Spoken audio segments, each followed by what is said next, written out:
2011కు ముందు నియమితులైన ఉపాధ్యాయులకు టెట్ను తప్పనిసరి చేయడంపై మాజీ సీఎం వైఎస్ జగన్ స్పందించారు.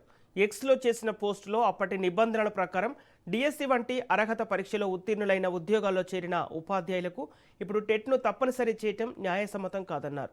20 నుంచి 25 ఏళ్లుగా సేవలందిస్తున్న ఉపాధ్యాయులు ఇప్పుడు అన్ని సబ్జెక్టులతో కూడిన టెట్ పరీక్షల్లో 60% మార్కులు సాధించాలని చెప్పడం అన్యాయమని జగన్ అన్నారు.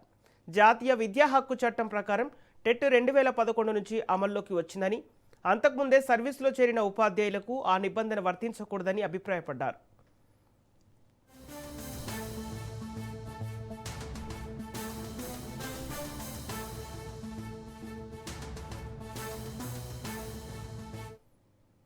టెట్ నిబంధన కారణంగా పదోన్నతులు, ఉద్యోగ భద్రత దెబ్బతింటున్నాయని, ఉపాధ్యాయులు మానసిక ఒత్తిడికి గురవుతున్నారని పేర్కొన్నారు.